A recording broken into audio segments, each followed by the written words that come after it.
Hello, everyone. I'm Blake Fontenay. I'm a columnist and editorial board member for TCPalm, and we are continuing our interviews with candidates who are on the August 23rd ballot today. Today, we have two of the three candidates for the District 2 seat on the Fort Pierce City Commission. We have Michael Broderick and James Clasby. We invited the third candidate, Euleen Daniel, to join us on this broadcast, and we're not sure why she's not with us today. If she does join us late, we may hear from her at some point during the broadcast, but in the interest of time, we want to go ahead and get started.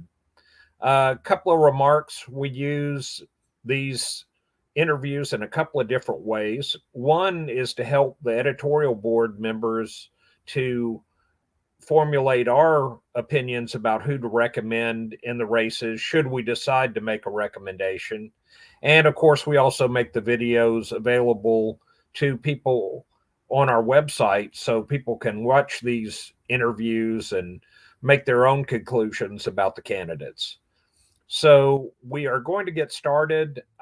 We anticipate I will do most of the questioning early on, and at some point I will turn it over to our other editorial board members if they have any questions.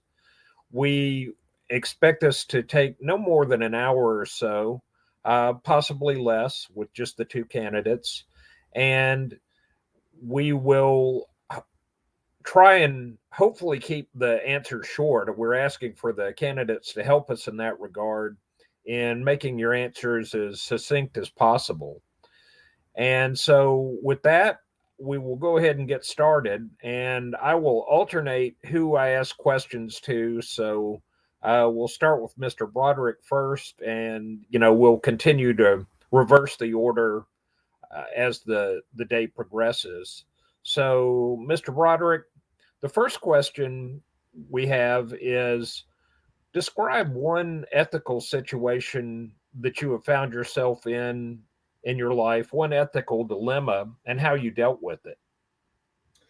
That's a fair question. In the particular industry that I'm in, which is commercial real estate, it's a pretty rough and tumble business. And early on in my career, our company's been open since 1994.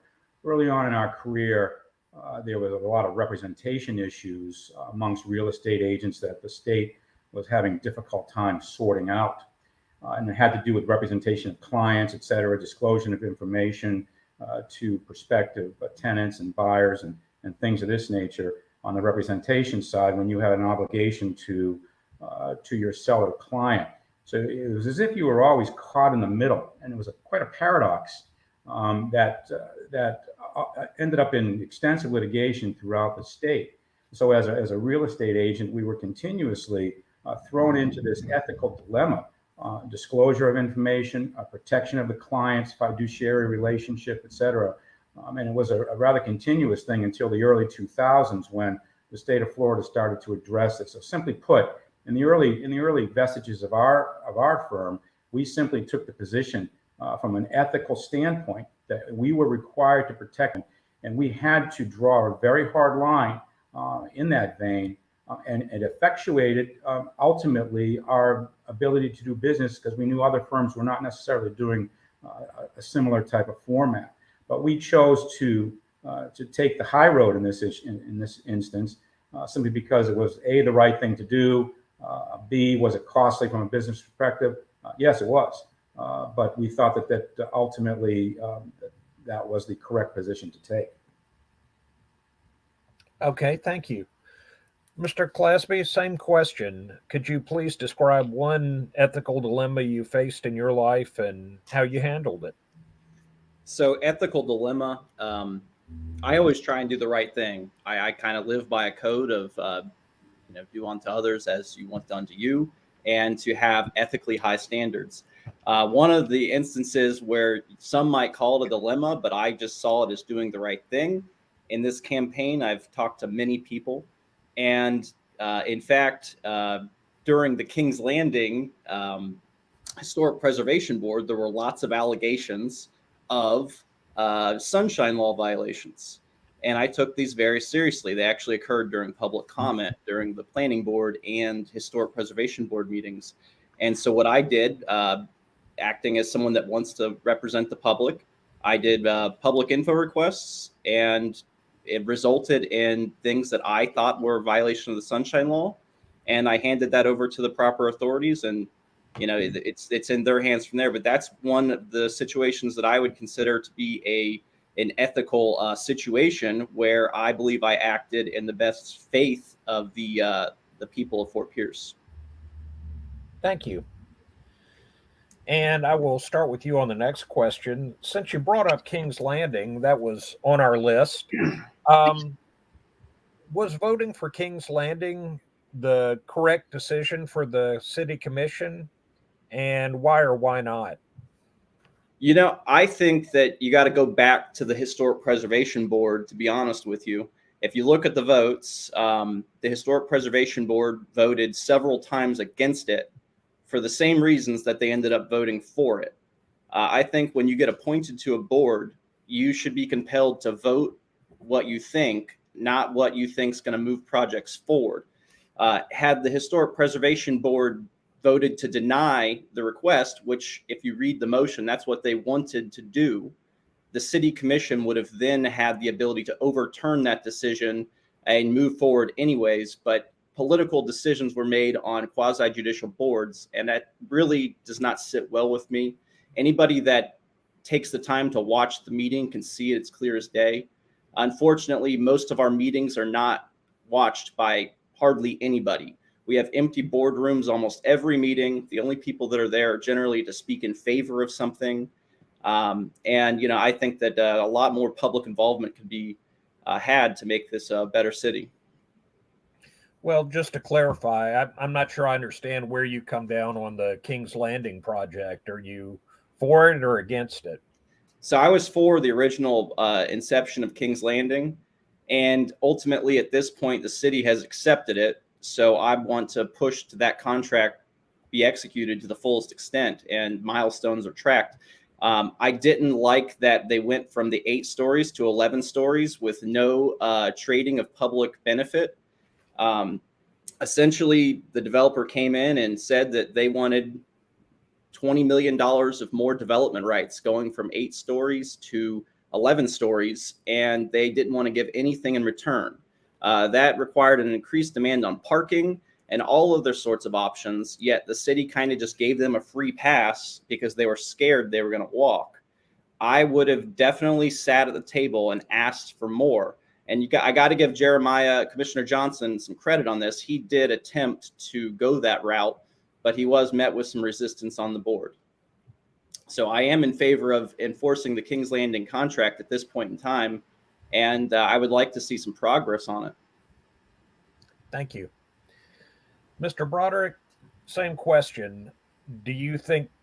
What do you think of the city commission's decision to vote in favor of King's Landing? Were you for it or against it? Please. Well, there's a historical perspective here. As you're aware from my questionnaire, I served for 7 years, approximately a little less than 7 years, on the Historic Preservation Board during the hearings for King's Landing. I also served on the City of Fort Pierce Planning Board, which heard the application for King's Landing. The story is somewhat convoluted from the perspective is that it was either April or May of last year, the application first came in front of the Historical Preservation Board, where the maximum height of one building was 8 stories. There were 3 5-story buildings. Subsequently, that was approved and then moved to the planning board. Now, at the planning board, the plan changed. The developer had been working on this development plan for 2 years. In the course of 90 days, they added 60% of gross floor area to the project, presented the planning board with one building that was 11 stories, 3 buildings that were 8 stories. If you actually watch the video, there was a very heated discussion between the developer's team and myself at that planning board meeting due to the fact that they had chosen to, in essence, revisit the plan, come up with a much gross aggregate larger project, and subsequently the planning board approved that on a 6-1 vote, with me as the only dissenting vote. Now, subsequent to that, the property, because of the change of height, change of density, change of square footage, was required, and I lobbied for this extensively, that it needed to go back to the Historic Preservation Board. Went back to the Historic Preservation Board, where it was subsequently voted down based on the new parameters of the project that they brought into play. Once again, I voiced all my concerns relative to height, density, massing, parking requirements, etc., and still in a state of shock that after 2 years of development review, that the developer chose to try to modify the plan based on 90 days or 60 days notification to the planning department. I ended up meeting with the planning department staff to get an explanation as to why. It was nonsensical to me, and simply put, that's what forced it to come back to the Historic Preservation Board, where it subsequently was denied. Ultimately, there was a technical error in the vote. The vote then moved forward back to the Historical Preservation Board. In that board meeting, there was, I believe, 2 members, maybe 1 member that was recused from the vote. There was another lengthy discussion regarding this. Now, the Historical Preservation Board is a quasi-judicial board. Its rulings stand and can be either appealed to the City Commission, or at first process is to appeal to the City Commission, and ultimately they get sent off to a court process. My sense of this matter was simple, is that if the Historic Preservation Board again denied this project, that it was going to exit the Historical Preservation Board mired in legal entanglements. Keeping in mind that this was now multiple board meetings for the Historical Preservation Board, Planning Board, etc., it was my determination that this needed to be moved along to the City Commission. Those are our elected officials. They represent the interests of the city residents, and they needed to have an unfettered methodology to review this project on its merits, not mired in a massive legal entanglement. Well, subsequently, I believe I even made the motion to have this exit the Historic Preservation Board simply because of the legal entanglement. My position against this project is well known, and it's crystal clear. But my gut feeling is that our elected officials needed to be the ones to be the final arbiters on this project, not entangled with legal entanglements that was just going to bog this thing down into potential litigation that would have taken months, potentially years to resolve. So I made the motion to move it forward to the City Commission. It was a split vote on the Historic Preservation Board, but candidly, these are volunteer boards, Historic Preservation Board and Planning. We are not the elected officials of the city. They're the ones that needed to make the final determination. But my sentiments against this project were well known. Subsequently, the City Commission ultimately approved it. Now, since we find ourselves sitting with an approval currently, I fully support the project. I believe we need to get shovels in the ground as quickly as possible. We all know what's happening in the real estate environment. Interest rates are increasing, construction costs are increasing. This project needs to come out of the ground. I am not in the frame of mind that we need to sit back and wait another 3, 5, 7, 10 years to get a project developed on that site. But if you go back and review the video of these meetings, my positions are very well known throughout City Hall and with our elected officials. Thank you. Before we move on to the next question, I would like to give Mr. Klesby an opportunity to respond. He raised his hand, and did you want to add something? Yeah, thank you. You know, me being one of the few people that actually followed the meeting that was not on the board or elected or a staff member, I was definitely one of the very few that followed what was actually going on, not just getting talking point emails and other things from downtown owners and things like that. I actually followed what people were saying, and Mr. Broderick opposed it, yes, several times, and caused the project to be delayed several times. And then he ended up making the motion to approve it after saying he did not approve of it. In my mind, that's neglect of your appointed position. And what would be the point of not having legal entanglements? That seems such a cop-out to me, because they would have happened had the ruling standed from his previous motion of denying it anyways. So it seems to me that it was just political theater, and now he's running for office and gets to say that he got out of the way and was not an obstructionist, even though the Historic Preservation Board has an important duty to maintain the character of historic downtown Fort Pierce. Okay, thank you.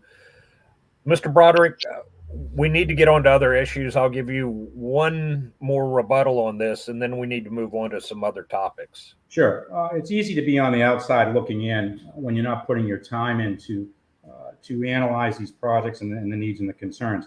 The delays were not caused by me, James, as you well know. The developer is the one that changed the plan over the course of 90 days. It wasn't put forward by us, wasn't put forward by any boards. They intentionally did this. That's what generated the concern. That's what generated the delays. The city attorney determined that it needed to go back to historic preservation because in the context that the planning board voted in approval was not the approval that had been issued by the historic preservation board. So let's try to get the facts straight. The city attorney is the one that sent it back to the historic preservation board. Okay, Larry, you look like you've got a follow on this, so please jump in. Yeah, maybe we can start with Michael on this, but my follow-up would be, what would it take for you to reject? I mean, let's say the developer comes back with a different change, a significant change. Would you, at that point, decide to say this is not good, or are you just going to go along with whatever comes down the pike? Well, I think based on my history on the planning board and historic preservation board, people are well aware that I don't simply sit back and say, yeah, whatever you're requesting, we're going to go ahead and give you. There could be a whole litany of issues that come into play here. Once again, density issues, massing issues, et cetera. Could be financing issues based on what's going on in the mortgage markets currently. So there's potentially going to be a litany of issues that come forward. Each one of them is going to have to be analyzed individually, see what the impacts are on the development scheme, see what the impacts are on the residents of the city, et cetera. But in a vacuum, you simply can't comment to say, sure, we're just going to give you carte blanche, or we're going to give you anything at all. Nor can you say we're not going to approve based on prior decision making. The city commission has approved the package as it currently exists. As far as I'm concerned, any changes to that package open up the entire development scheme to complete review again. Thank you, James. Yeah, so I think that, I mean, coming from the development world, I know all the little tips and tricks that developers use. You know, you do try to sneak things in. You do try to navigate the system. That's part of the business. And the thing is, you have to hold firm on, you know, okay, not this time. I see what you're doing there, but we're not going to do that. So what my issue with right now is, as it stands, King's Landing is going to be 11 stories, but it'll essentially be the height of 17 stories because there's architectural features that go up to that high. And yet, who's to say that they wouldn't say that that's not a height increase because it's already an existing entitlement due to previous approvals? There's all sorts of funny business that can happen, but my straight answer is, if they came to me asking for additional height on this specific project without providing anything else, it would be a flat out no. Okay, Larry, any additional follow-ups, or you good on that one? All good, thank you. Okay, let's move on to a different topic. And if you all want to revisit this again when we get to our closing remarks, it's a very important issue. So we'll give you some time to do that at the end. But let's cover a few other areas if we could. Michael, let's go back to you in our rotation. And tell me, would you like to see a Bright Line stop downtown, and why or why not? Well, the Bright Line issue has been a hotly debated issue. Obviously, there's no planned stop on the Treasure Coast currently. I believe that if King's Landing is able to come out of the ground, we're going to have a 5-star hotel development there, along with extensive retail and other things that are going to attract tourist dollars into downtown. So it would be advantageous to see a stop come into Fort Pierce to push a significant amount of revenue into downtown from weekend visitors from Miami, Fort Lauderdale, West Palm, et cetera. It's also going to add a level of convenience for the residents of the city for commuting to Orlando or down south, et cetera. There actually are several locations within the downtown corridor that could accommodate a Bright Line station. However, I am not an advocate of the city getting into granting concessions in an effort to get a Brightline station here. I believe that the economics of the plan need to stand on their own, that it would be a major benefit to our downtown merchants, and I would like to see it done economically from the private sector. But there is, as I mentioned, there's several locations, one of them being the property across the street from Kings Landing, which will be owned by the developers. There's also FEC land in the Citrus corridor that is potentially a location as well. So Fort Pierce has the advantage of having multiple sites available to Brightline. And if it was going to be developed with private dollars, I would be interested in looking at what the plan would entail. Thank you. Mr. Clasby, same question. Do we need a Brightline stop downtown, and why or why not? Do we need one or do I want one? Two different questions. Do we need one? Maybe. Do I want one? Absolutely. If Brightline's going to be coming through, I definitely want it stopping in downtown Fort Pierce. It'll be a boost to our local economy, and it'll help slow down trains just that little bit while they go through our downtown. I think the most perfect space for it is north of the Citrus Overpass and south of St. Lucie Battery and Tire. That property right there along US 1, there could be a flyover over the tracks right into downtown. It could be an area for additional parking even. I think that the Brightline station at this point in time is something that Fort Pierce should be wanting because it's coming through whether we want it or not. Well, and let me just follow up just to draw a little contrast between you and your opponent. Mr. Broderick just said that he's not in favor of the city making concessions, that the stop should be funded by the private sector, presumably Brightline. Where do you come down on that? So I don't think the city of Fort Pierce has a lot of money to play with. I could be mistaken here, but I think that land over there off Citrus is actually the county's. So if the county wanted to make some sort of deal with them on the land, that would be between the county and Brightline. But as far as the city goes, I don't think the city should be footing the bill on much of that. I think that it should be a private investment. And if there were other state grants out there, I would gladly help endorse it to help them get those. Okay, thank you. All right, let me stay with you for the next question. Starting out, you'll both get a chance to answer, of course. But Mr. Clasby, critique the job that Fort Pierce Utilities is doing, and what letter grade would you give their overall performance? Well, my air conditioning is very cold right now. I got to give them an A on that one. But my electricity it's working. I've definitely seen a lot of chatter on Facebook lately. People are definitely experiencing that rate hike, something that the current city commission definitely agreed was necessary to move the wastewater plant off of the island. I think overall, Fort Pierce Utilities Authority is doing a good job. However, there's a lot of people that think that the rates are a little high right now. Thank you.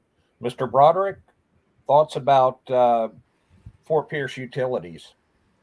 The utility issue is an interesting issue. As I was just reviewing in my office today, our utility consumption on several buildings that we own within the city, and one operational business where we saw significant increases in the cost of our electric consumption overall.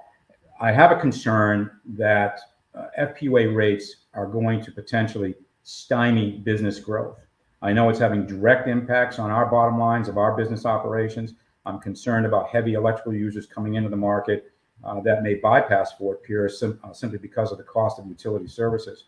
Having it said that, though, I believe that FPUA is in a very difficult spot. They have the responsibility for providing these services. We have a responsibility on a myriad of levels to relocate the wastewater treatment plant, which requires funding. So I support what the city commission was, in essence, forced to do. From a service providability issue, I believe FPUA does an outstanding job in servicing the needs of their clients. I'll harken back to the hurricanes of 2004 and 2005, where we were operating properties within the city. FPUA and their sister companies that were brought in to get the area back up and operational had areas here operational before Palm Beach County, being serviced by FPL. It was quite an impressive task that they undertook at that time, and business was able to get back on its feet and rebound simply because of the effectiveness of FPUA and their service department. Rates are a concern. I am concerned that it's going to dampen potential commercial growth, industrial growth in the city, but that is yet to be determined. Thank you. And Mr. Broderick, let me stick with you on this next question. We were talking a minute ago about downtown in the context of a Bright Line stop, but generally speaking, beyond just that issue, what does downtown need to continue it in its revitalization? Excellent question. As you indicated from my questionnaire, I'm also the chairman of the City of Fort Pierce Parking Committee, which was put in place by the City Commission, I think it was 2 years ago, September. The parking situation in the city, as I've reported onto the City Commission on multiple occasions, reporting to them from the Parking Committee, we're at a bit of a stranglehold. The city maintains under its control, either through owned or leased spaces, approximately 2,200 parking spaces in downtown. That includes parking garages, surface parking, and on-street parking. The complication comes in because the largest user of parking spaces in downtown is the county facility. Based on our estimates, we've asked the county specifically this morning at the parking committee meeting that the county update its parking requirement for its facilities in downtown. Our estimates is that out of the 2,200 available spaces that the county needs to capitalize, and that includes the county parking garage, by the way, that the county capitalizes somewhere in the vicinity of 400 to 500 spaces Monday through Friday during the business portion of the day. Now that is close to a 20% ratio of the available parking in downtown. So the city needs to address this parking issue, and the parking committee is working strenuously to come up with options to present to the City Commission.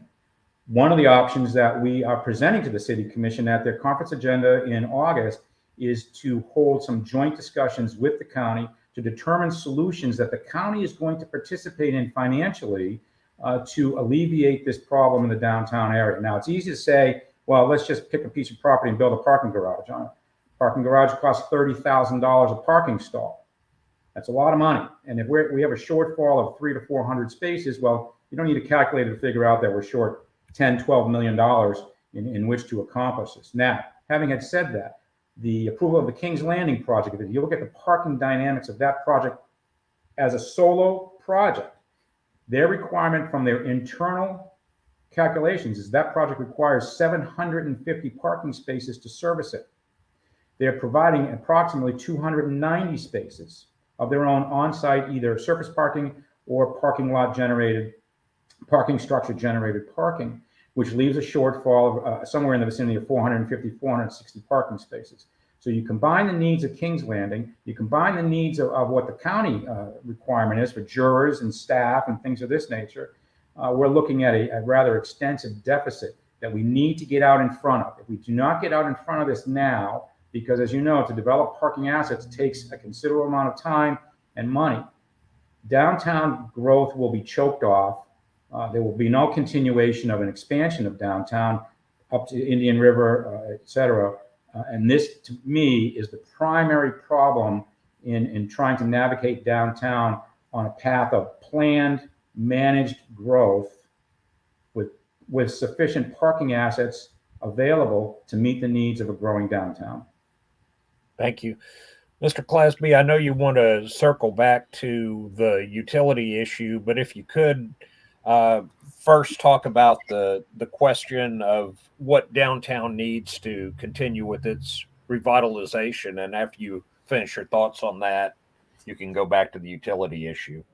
Yeah, thanks. So I come from the construction and planning world, and every single urban planner I know will tell you that parking is not a problem.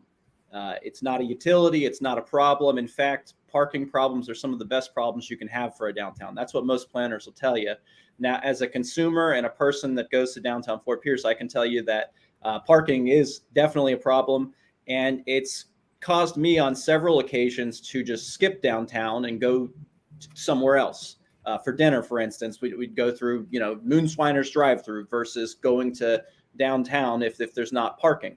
Now, I've also had it where you go into the parking garage and there are plenty of open parking spaces, which leads to the point that we just had this whole downtown master planning thing. And one of the suggestions that I had made there, and I've made for a long time, since probably my college days or going to Disney World, if anybody's been to Disney Springs, you go in their parking garages and they have counters out front that tell you exactly how many spaces are available in the parking garage. And they also have remote displays that tell you, hey, there's 100 open spaces that way. And so that's what the consumer end user sees. However, on the back end, it also helps the city because it records data. It tells the city when the parking garage's demands are, if it's always full, if it's not always full. Because reports like the Walker parking study have actually said that there's plenty of parking in the parking garage. Nobody knows about it. Essentially, that's what it said. And so how do you better tell people about it? Well, we need better signage. We need modern signage that's going to tell people exactly how many spaces are in there so they're willing to go in the parking garage and not just be scared that there's not going to be a space. They'll go all the way to the top. There's no space. No, it'll say right out front. Also, I am fairly uncomfortable having an unelected parking committee. The parking committee's been given pretty broad discretion and authority to make decisions on behalf of the city. And Mr. Broderick just stated a moment ago that he's the chairman. Well, why are we not having staff do this? And why is the city commission not more involved? I understand that one of the commissioners is involved, but this is something that should be handled on the dais by commissioners or at informal workshops, similar to the way the county does sorts of things like this. It just boggles my mind that we have this little committee out there making decisions for the city and they're not elected. I don't like that. I'm uncomfortable with it. In fact, I would want to get rid of the parking committee if I become elected. I think that these are sorts of issues that should be handled more in the sunshine, not just tape recorded and posted onto the city's website, but actually have regular people from the public involved. Because what we end up with the parking committee is things like paid parking, things that nobody wants. I conducted a poll myself online and hundreds of people flat out said they do not want paid parking. And the reasons for me not wanting paid parking in our downtown, I understand some of the concepts for wanting paid parking. You increase curb turnover. You can potentially generate a revenue to pay for parking improvements and other sorts of downtown improvements. The trouble with these parking meters that we're proposing is there's no real return on the investment. It's going to cost money, and we won't ever reach the point where we're making money to pay for things. I think that we should be empowering our code enforcement or partnering with a local tow truck company, perhaps, to enforce our current 2-hour parking downtown. And business owners should definitely be directed to not park directly in front of their businesses. I think that these are issues that can be handled as far as enforcing parking versus paid parking very easily. Now, as far as parking capacity, that goes back to my argument against expanding King's Landing's development rights. We allowed a lot more development rights to King's Landing without requiring them to pay in lieu of parking or anything else. Whenever we reached our original agreement with King's Landing, there was an understanding that they were going to be providing a certain level of economic and enjoyment benefit to the public of Fort Pierce. And whenever they came back in and asked for all of those additional development rights, the trade-off wasn't there anymore. And as such, the city of Fort Pierce is going to end up being footing the bill for a brand new parking structure somewhere to handle that increased demand from King's Landing and from just the current spike in downtown activity. I think it's critically important that we locate a location downtown and partner public-private partnership for a new garage, so that way the city's not on the hook for the entire bill of a potentially $30 million plus parking garage. Thank you. Mr. Broderick has indicated he would like to respond on this question, so back to you, sir. Thank you. Obviously, this is another instance where being on the outside looking in, my opponent's information is simply wrong. The parking committee, which my opponent has never attended a meeting of, by the way, they're all publicly noticed meetings, etc. He's never attended one that I'm aware of. The parking committee has no decision-making capability. So what my opponent is saying is patently wrong. Any recommendation or suggestion that comes forward from the parking committee is presented to the city commission at their conference agenda. I actually sit through the conference agendas about every 2 months to report to them recommendations and alternate recommendations generated by the parking committee. Now, so I want to make that clear. The parking committee has no decision-making authority. That's an absolute. Now, regarding paid parking, the paid parking solution was actually generated, the suggestion for paid parking was generated through the Walker parking study. And when that study was charged to be put out to Walker, that was one of the solutions that the city wanted them to investigate. That was the genesis of paid parking, did not come from the parking committee. As a matter of fact, the parking committee advocated for a stringent enforcement. And I can report to you, based on today's parking committee meeting at 9 o'clock held at City Hall, we were reported to by code enforcement that they are ramping up enforcement of the 2-hour parking requirement in downtown. But I want to be crystal clear. The city commission ultimately has the decision-making capacity here. They're the arbiter of these options to determine what's in the best interest of the city. It's simply the committee's job to draft recommendations to present to the commission based on information from city staff, information from the county, Walker parking study, etc. We try to boil this down to multiple options to present to the city commission for them to then make decisions and institute. Okay. Mr. Clasby, back to you one more time, and then let's move on. So let me clarify my point on why I don't agree with the parking committee being in existence. I've been a staff member where I work with vendors at a county government, and we work hand in hand, just like the parking committee does with vendors. And I think that that is not the appropriate role of a task force or a committee of that nature. I think that that's something that staff should be doing along with elected officials at the actual meetings, not appointed, unelected officials. That's what I was saying on that. Thank you. Okay, Mr. Clasby, it's your turn to start first on this next question. And I realize that you all are vying to represent District 2 on the commission, but you will, if elected, be 1 vote of 5 representing the entire city. So my question is, what does the west side of Fort Pierce need to improve economic conditions there? You know, it's interesting you say it like that because being elected as city commissioner, you're also a CRA or FPRA board member. And the boundaries of the FPRA, which is our CRA, actually extend outside of District 2. So I would be a representative of things that are west of US 1, the northwest side of town. As long as it's in the CRA, I actually am an appropriate representative of that area. I think that the CRA should be more utilized to help decrease blight and increase people's lives throughout our city. We've definitely seen some of this recently, and I'm very proud of our city for it. I know Cheyenne and the rest of that team has been working on doing incentives for facade grants and other sorts of rehabs to facilities. And I think that that's absolutely an appropriate use of CRA funds.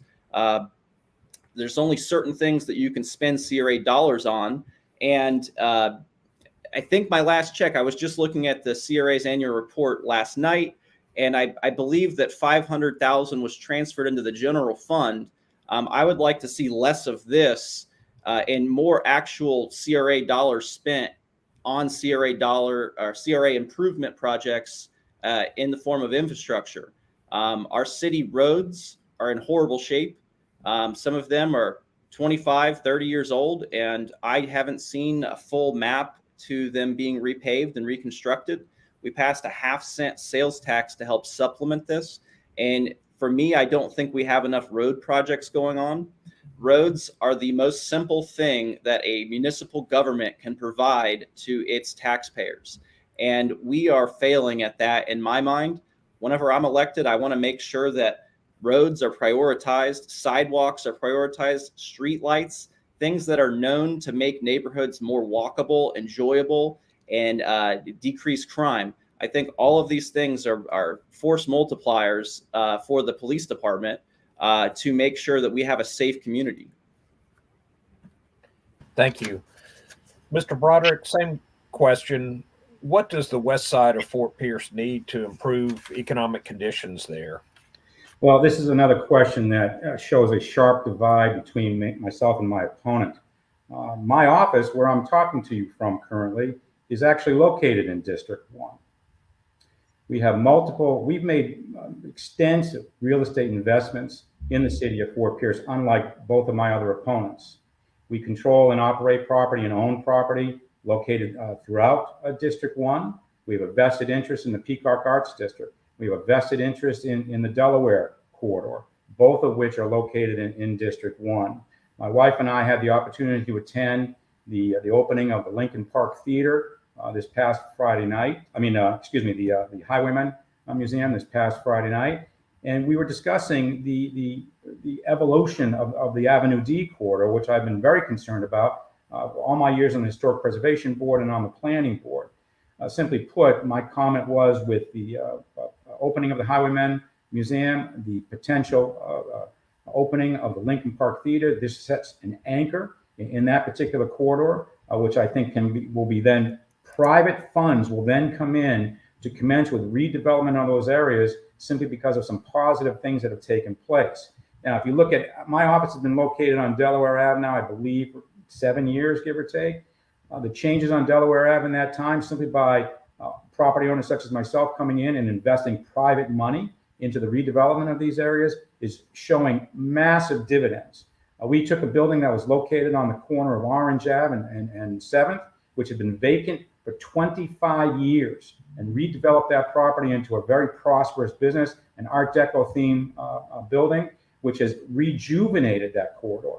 So I'm a firm believer that we don't need public funds to accomplish this rejuvenation of the west areas of the city, the downtown core areas of the city of District 1. We need private investment. Private investment is here. Private investment is active. And I believe that we just simply need to remove the barriers for private investment to go to work to redevelop these areas. We've seen it happen on Delaware. We've seen it happen on Orange and the Peacock Arts District. It's going to continue to expand in other areas of the city, and I'm very excited about those prospects. And I'm very pleased that our company has been a driving force financially to be able to get those initiatives moving forward. Thank you. And at this point, I would like to open it up and see if our other editorial board members have some additional questions. I could go on all night, and I do have a few other questions, but Larry, Adam, or Ed, anything at this point? I just have one question. I guess we would start with Mr. Broderick, I think. Can you tell me what you've done over the past year or two to contribute to the health of the Indian River Lagoon? That's a good question. One of the things I posted a video online a couple of months back relative to what my thought process is on the Indian River Lagoon.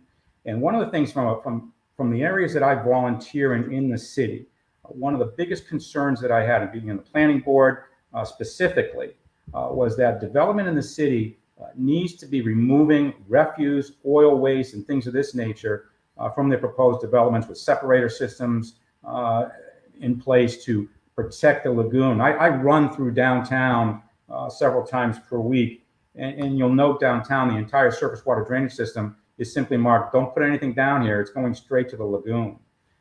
And that obviously is problematic. I fully supported and will continue to support the relocation of the wastewater treatment plant for multiple reasons. One is for the protection of the Indian River Lagoon. Two is to provide additional land area for the residents of the city. But clearly, the Indian River Lagoon, based on the experts that I've been dealing with, is suffering not only from development intensity, but also from fertilization and wastewater runoff, et cetera. One of the statements that I've made, and I'm going to stand by this, is that we need to scrutinize every development that's going to come into the city that's going to have an impact on the Indian River Lagoon. Needs to be analyzed specifically to determine what those impacts are going to be. Because currently, those impacts are not determined through the development process. And I'm an advocate that we should have parameters in place that issues with development are going to be resolved prior to them getting approval, so there's no more additional negative impacts on the lagoon. Thank you, Mr. Glaspie. Yeah, I have long time been a supporter of our Indian River Lagoon. Back in the days of the lost summer, I was one of the protesters on the bridge and, rode our people in Tallahassee, and a lot of progress has been made for awareness of the health of our river. Whenever I worked in Martin County, one of the best things that I liked about Martin County projects is they always have some sort of environmental component to it. And you wouldn't even think that some of them do, but every single project has environmental, stormwater, water quality components built in, and they try to add those into the road projects. I would definitely like to see that put in the strategic plan of Fort Pierce, that new city initiated road projects must have some sort of environmental aspect to them to increase water quality or stormwater runoff and these sorts of things.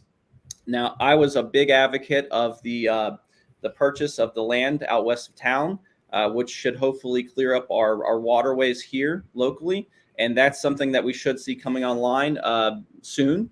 And I also have great connections.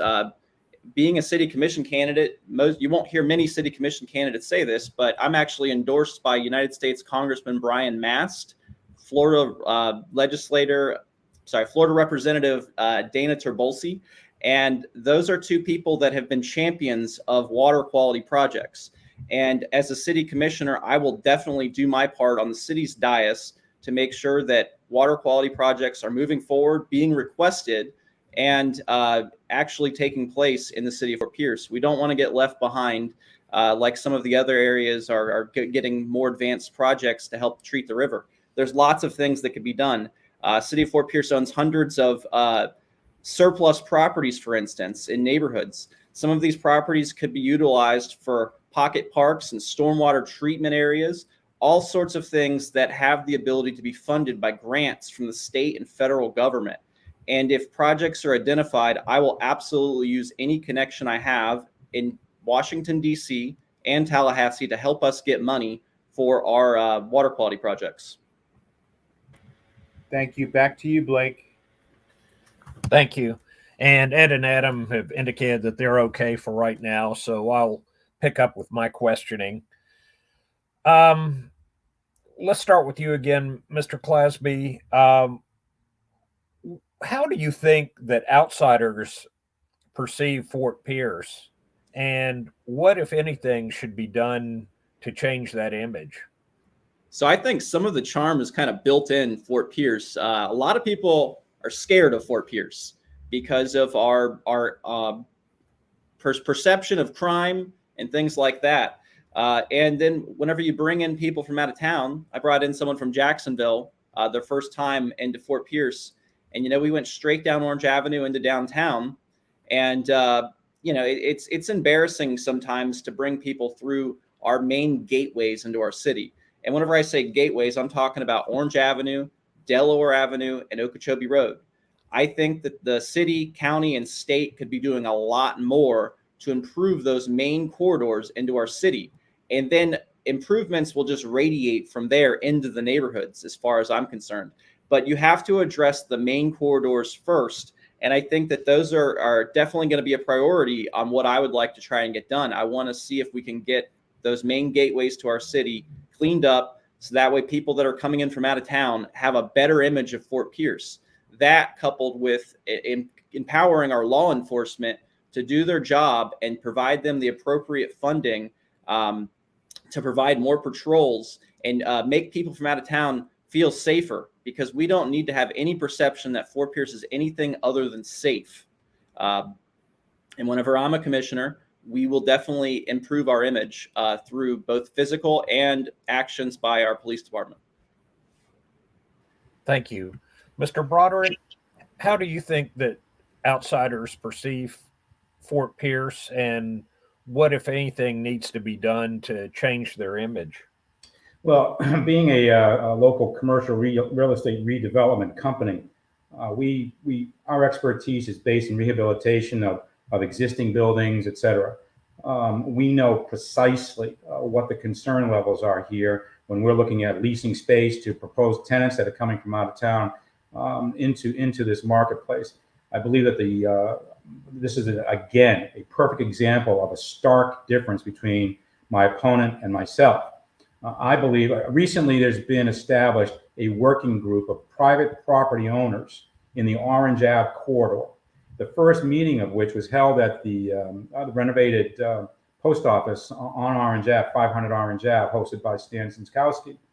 And at that meeting were approximately 40 property owners on the Orange Ave corridor, because we all understand clearly that trying to resolve the entranceway issues into the city is not a public issue, as my opponent is suggesting.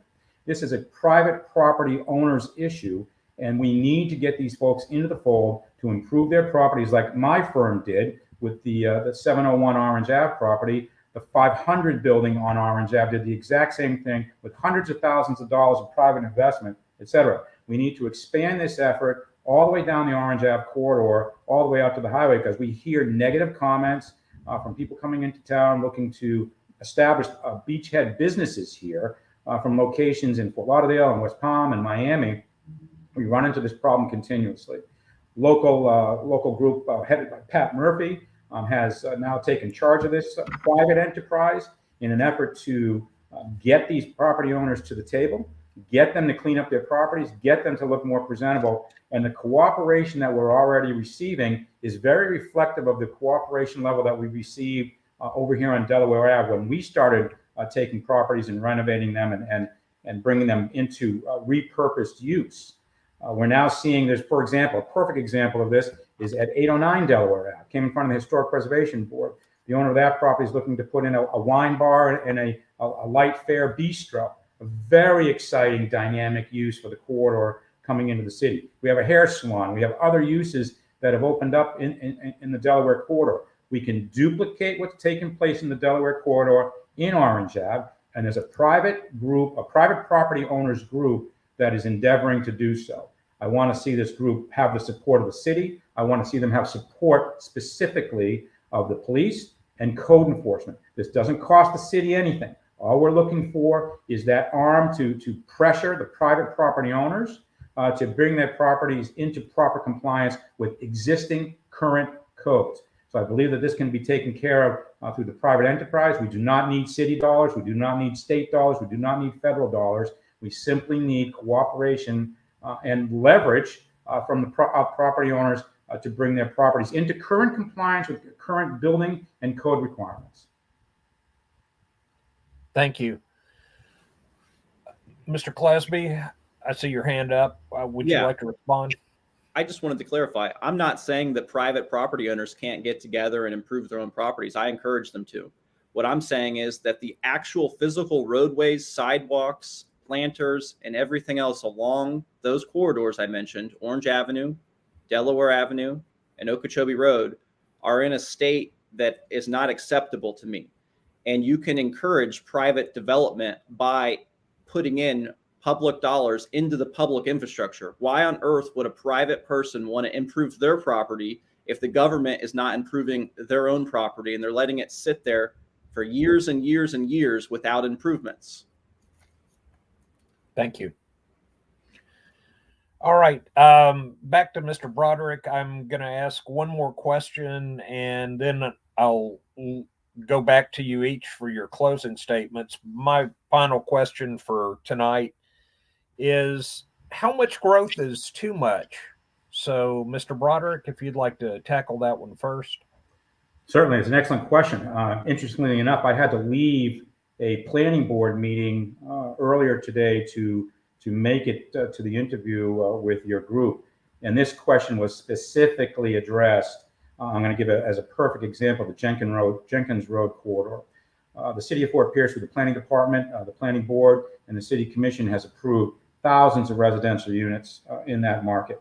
There's currently an application that was brought to the planning board today to address a change of zoning request to move from general commercial to high intensity R5 residential zoning. It was discussed at length relative to the impacts of this change due to infrastructure improvements that are needed. A county representative was on hand to report to us that they have an engineering study planned for the Jenkins Road area, but that's not going to happen until 2026.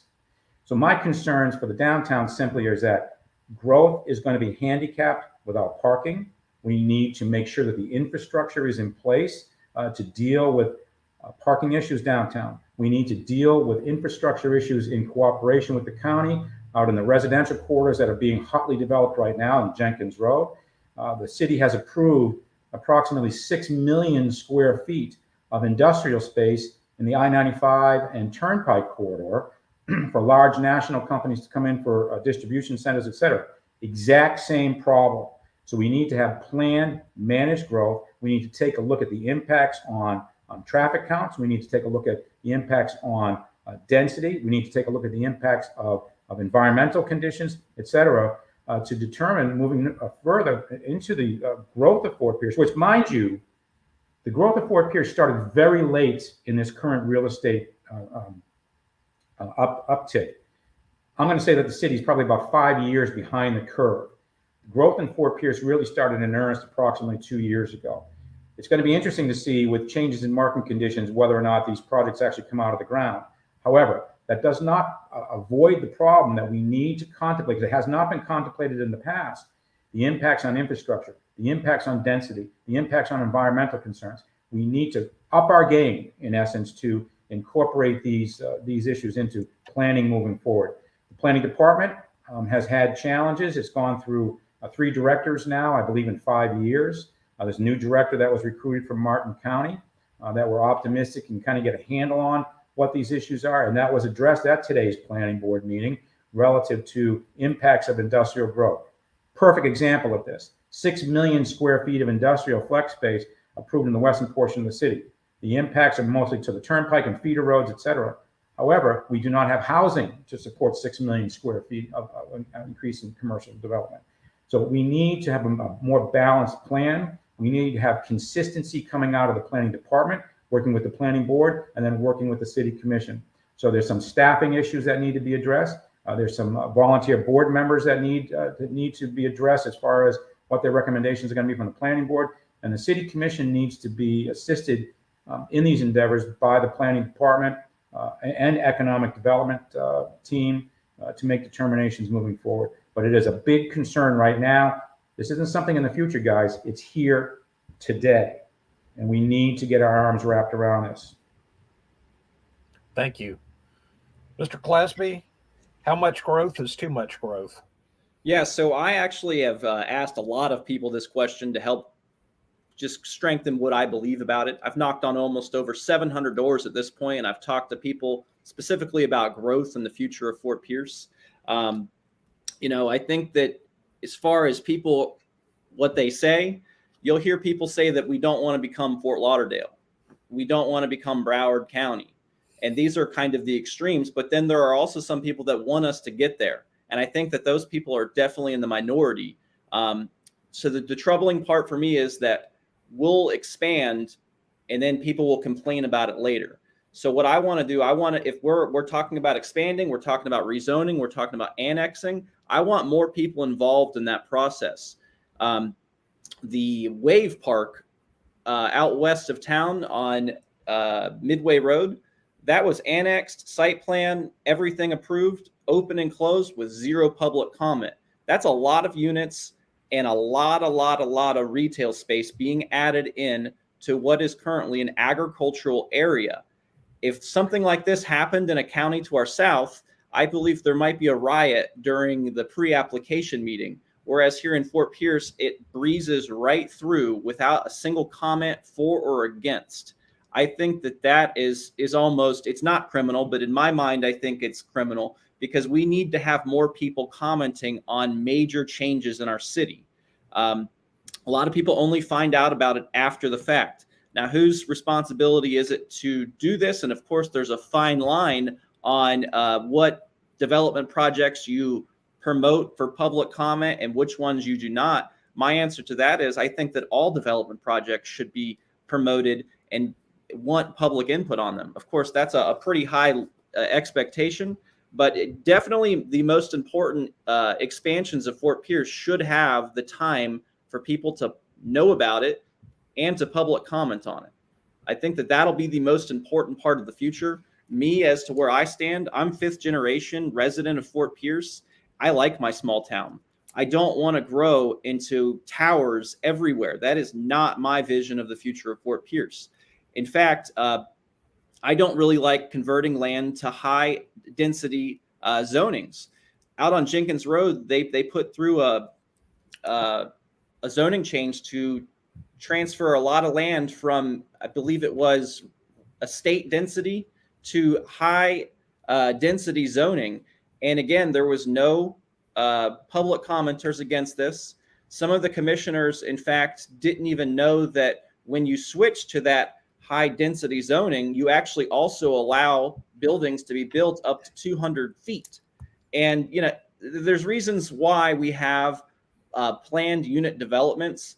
And I think that any large expansion of high density development should have to go through that planned unit development process to allow more public scrutiny and allow the commissioners a little bit more say on the site plan and things of that nature of these sorts of developments. Thank you. Well, thank you both for your time today, and I will give each of you up to 3 minutes to make a closing statement, to talk about anything you feel we should have covered today, to talk about your priorities, why you feel like you're the best candidate for the seat. It's really your show. Again, please keep it to no more than 3 minutes. You can certainly use less time if you would like. But Mr. Clasby, let's start with you. I'm born and raised right here in Fort Pierce. It's been a dream of mine for a long, long time to become an elected official in my hometown. And I'm running for this seat because Commissioner Tom Perona is retiring. In fact, I understand that he has donated to my opponent, but prior to myself running, I actually sat down with Commissioner Perona at City Hall and told him what I wanted to do. And he said, James, before you leave this building, you need to go file to run. And that's exactly what I did. I'm running because I am upset with transparency in City Hall. I think that the city should be informing the public more about what's going on and looking for more input. I am not okay with the state of our roads. I think that many of our roads are in a horrible condition. And I'm also not okay with raising the millage rate whenever property values are rising. In 2011, the millage rate was approximately 5.4. Property values have absolutely gone up every year since then. And now we're sitting at a millage rate of 6.9. I will definitely tell you right here now, I will not be raising the millage rate to 7 or 6.9.1 or anything like that. In fact, I will be seeking the rollback rate in years that there is no justification for increasing the amount of revenue coming in. Because if you don't know, there is the flat millage rate. And if it's a year where property values have gone up, that flat millage rate actually results in property owners paying more because the value per thousand. Now, if you go back to the rollback rate, that creates a revenue neutral situation. It's a semantics game that politicians like to play. They claim that they're not increasing your taxes, but in reality, they're taking more money from you. I see future millage rate setting as I will be pushing for the rollback rate, whether or not I'm the lone vote on it or not. I will still be that vote unless there is some sort of compelling argument from the city as to what we're going to spend the additional revenue on. But without that, it'll be an automatic rollback rate for me. And so I think that a couple things set me apart from the rest of the pack in this election. First of all, I am young. I am educated. I have a bachelor's degree in political science and a master's degree in public administration. I went to high school here at John Carroll. I attend San Anastasia. I've done every possible thing you can do to educate yourself to run for this seat. I've sat on the Planning and Zoning Commission for the county. I was appointed at large. That means I was appointed by all of the commissioners, not just one. I've sat on the Budget Committee for the county, and I sat on that for approximately 6 years. I was Commissioner Todd Mowry's appointee on that. I've sat on the Bicycle and Pedestrian Advisory Committee. That's definitely a very important thing to me, is the safety and wellness of our pedestrians and bicyclists, as I am both. I've sat on, I've gone with the Treasure Coast Builders Association to Tallahassee several times to lobby in favor of favorable legislation for our area. And, you know, I just really feel like I'm going to do a good job on this, and I want you to vote for me. Thank you. Thank you. All right, Mr. Broderick, closing statement. Thank you. I'd first like to thank the editorial board for hosting this event today. There were certainly some that Commissioner Perona has endorsed me moving forward. I also have the endorsement of Mayor Linda Hudson, our current mayor. Today, I was fortunate enough just to be notified earlier that I received the endorsement from the Realtors Association, which I was quite pleased with as well. There are some stark differences between my candidate, my opponent, and myself. Mr. Clasby has an impressive educational history. I would suggest that my real world experience of being a business owner for 28 years indicates that I have a better experience, better understanding of the needs, et cetera, of the city. We control and own multitudes of properties throughout the city. So my concern levels are obviously with millage rates and FPUA rates, et cetera. But we are here. We are heavily invested in the community. We are looking to move the community forward and buoy the entire city. And I believe that my 28 years of business experience, my 28 years as being an employer, of employing multiple people, a dozen people currently throughout the city, puts me in a position to be able to bring real world knowledge to the table from an operational standpoint, from a budgetary standpoint, from a development standpoint, et cetera. Mr. Clasby is right. I will not hold it against him, his youth. I'm definitely older than him, and I applaud him for his educational accomplishments. However, there is a significant difference between that's what's taught in school and that's what's taught out here in the real world. My real world experience, I believe, separates the two of us significantly in our experiences that we can bring to the city commission. I look forward to working with the other commissioners and their life experiences to move the agenda of the city forward. I have a specific platform of managed growth that I intend to bring forward to the city commission.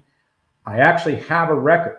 My record is based on 7 years as a member of the Historic Preservation Board, close to 5 years now as vice chairman of the City of Fort Pierce Planning Board, which is different than the county. My 2 years, close to 2 years, as chairman of the City Parking Committee.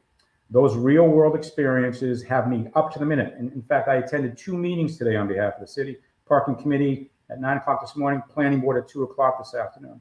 I'm on the cutting edge of what is precisely taking place in the city. I believe that I have potential solutions, or at least I should have a voice at the table to present those solutions moving forward, because I am in the mix of it on a daily basis, either professionally or personally serving on boards currently within the city of Fort Pierce. Thank you. Okay. Thank you to both of the candidates, and thank you for those of you who will be watching this broadcast. The editorial board will take this into consideration and potentially make a recommendation in this race prior to the election. And we thank everyone for watching, and we encourage you to vote. Thank you. Thanks.